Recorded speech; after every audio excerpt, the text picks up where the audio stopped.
नमस्कार, जय श्री राम। स्वागत है आप सभी का पुनः एक बार। आज चर्चा कर रहे हैं वृख लग्न। वृख लग्न जिसका लग्नेश है शुक्र। वृख लग्न तब होगा जब लग्न में, जन्म लग्न में वृख राशि हो। वृख राशि का स्वामी क्योंकि शुक्र है, अतः वृख लग्न का स्वामी भी, लग्नेश भी शुक्र ही होगा।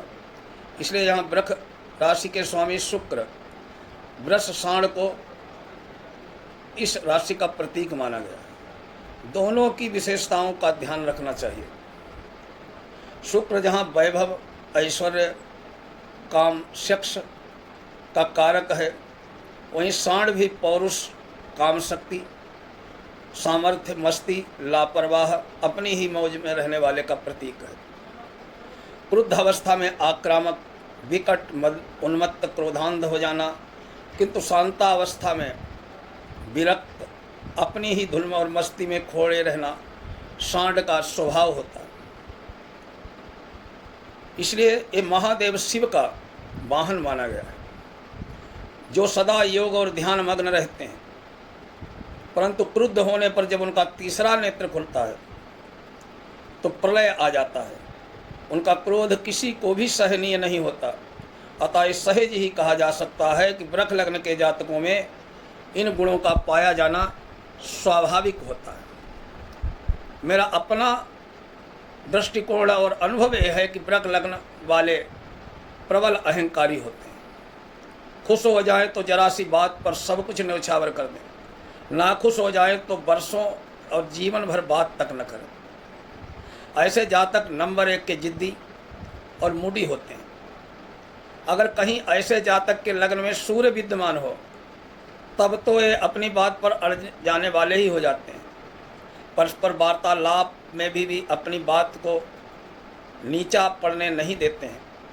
अनावश्यक बहस कर एन केन प्रकारेण अपनी बात ही मनवा लेने का प्रयास करते हैं, किंतु आलोचना करने वालों से शीघ्र ही रुष्ट हो जाते हैं। ऐसे जातक किसी को पसंद करे तो वैश्या के समान उससे बहुत घनिष्ठ हो जाते हैं, और नापसंद करें तो छूत की बीमारी की तरह कन्नी काटने लगते हैं। दरअसल शिव महादेव योगी ही नहीं, भोले भंडारी भी हैं, पशुपति भी कहे जाते हैं। उनका अर्थ ये नहीं कि वे जानवरों के स्वामी या भगवान हैं। इसका अर्थ है कि वे पशुओं के स्वामी हैं।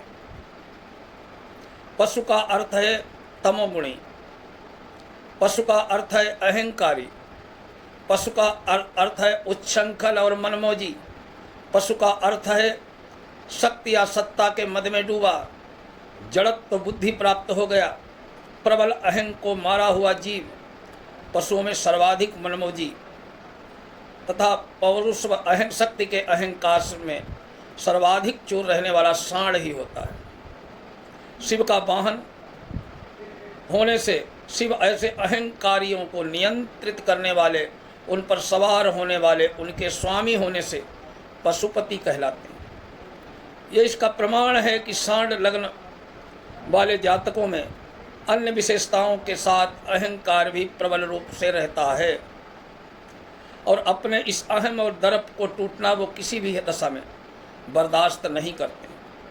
अगर गलती से ही उन्होंने दिन को रात कह दिया है तो वो चाहते हैं कि सामने वाला भी उसे रात ही कहे। न मानने तो वे उसे मनवाने की जी तोड़ कोशिश करते हैं, फिर भी न माने तो उसके विषय में भी ऐसे जातक अपनी राय ही बदल देते हैं, उससे रुष्ट हो जाते हैं। ऐसे जातकों की उनकी भावनाओं के विपरीत छोड़ दिया जाए तो वे रुष्ट होकर सारा बना बनाया काम बिगाड़ देते हैं। उस बच्चे की भांति जिसे न खिलाया जाए तो सबका खेल बिगाड़ देते हैं। पाराशरी ज्योतिष लाल किताब आचार्यों ज्योतिर्विदों के अनुसार वृख लग्न वाले जातक के चारित्रिक गुणावगुणों, स्वभाव और प्रकृति के का विश्लेषण इस प्रकार है। वृख लग्न की जातक की बात को ध्यान से न सुनो या उपेक्षा करो तो वे आक्रामक और क्रुद्ध हो जाते हैं। अपनी उपेक्षा वो कदापि बर्दाश्त नहीं कर पाते। यद्यपि क्रोध पीने की क्षमता वृक्ष लग्न वालों में मेघ लग्न वालों से अधिक होती है, परंतु स्वाभिमान की मात्रा इससे भी अधिक होती है। अपने आइडियाज, अपने सिद्धांत ही उनको प्रिय होते हैं। मनोरंजन के शौकीन ऐसे जातक मनोरंजन और गप्पों में प्रायः छोटे मोटे लग जाएं तो उन्हें बिल्कुल ध्यान नहीं रहता। ऐसे जातकों के ओंठ मोटे होते हैं, चेहरा सुंदर, नेत्र, मस्तक बड़े, छाती चौड़ी, विशेष कंधे, घोर परिश्रमी, बहुत ही सहनशील भी होते हैं। प्रायः बच्चों से खुश नहीं रहते हैं।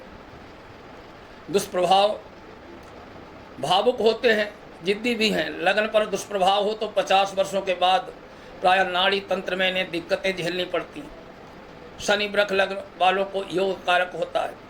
अपनी दशा अंतरदशा में शनि इन्हें अच्छा फल देता है, किंतु वृक्ष लग्न राशि क्योंकि पृथ्वी तत्व राशि है, तब बावजूद कर्मठ होने के बावजूद ये लोग मूड न हो तो आलसी, प्रमादी, काम टालने वाले बने रहते हैं।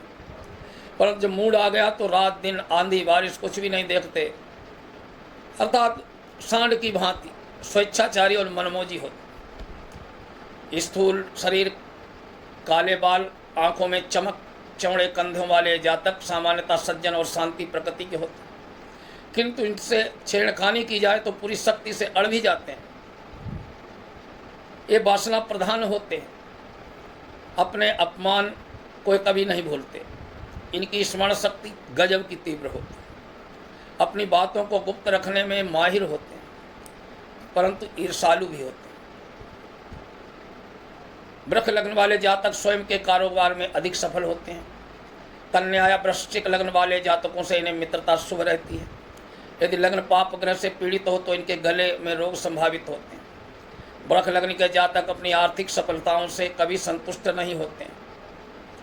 इनके लिए धन मात्र जरूरत पूरी करने का माध्यम नहीं, अपितु जीवन का आधार होता है।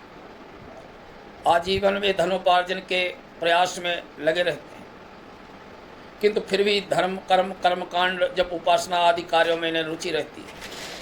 ये न केवल आस्तिक होते हैं, बल्कि अध्यात्म और संसार को छोड़ साथ लेकर चलने की कोशिश करने वाले भी होते हैं। शुक्र बृहस्पति से शुभयोग करता हो, बृहस्पति उच्च राशि का हो तो वैसे जातक भी कृष्ण व बुद्धि की भांति आध्यात्मिक उन्नति कर पाते हैं।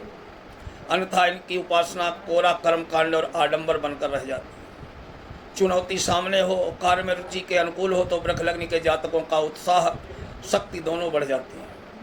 अन्यथा सुस्ती और आलस्य में देखते ही बनते रहते हैं। वृक्ष लग्न के जातक अतिथि से भी अच्छे मेहमानवाज होते हैं। घर आए हुए मेहमानों की खातिरदारी इन्हें खूब खुशी मिलती है, किंतु वे परिवर्तन में बहुत भय खाते हैं। प्रायः एक ढर्रे पर जीना इन्हें पसंद होता है। यदि बलिष्ठ वृष लग्न में शुक्र हो तो ऐसे जातक गोरे, सुडौल और रूपवान, सुशील, बुद्धिमान होते हैं। रोग ज्योतिष के अनुसार वृक्ष लग्न वालों को शुक्र निर्मल या पाप प्रभाव में हो तो उनको मूत्र रोग, गुप्त रोग, वीर्य रोग, यौन रोग विशेष रूप से संभावित होते हैं। वृक्ष लग्न के यदि पाप ग्रहों से युक्त हो, शुक्र निर्बल हो अथवा वृक्ष लग्न में तीक्ष्ण चंद्र पाप ग्रहों से दृष्ट होकर लग्नस्थ हो तो जातक सदा रोगी रहते हैं। वृक्ष लग्न में गुरु यदि लग्न में हो, शुक्र 8वें भाव में हो, लग्न प्रभाव में हो तो जातक खूब इलाज से ही सदा रोगी रहते हैं। वृक्ष लग्न में शनि और चंद्र दोनों 6ठे भाव में हो तो कुष्ठ रोग संभावित है। इस प्रकार आज वृष लग्न का संक्षेप में विवेचन किया। कल मिथुन लग्न के साथ मिलेंगे। नमस्कार।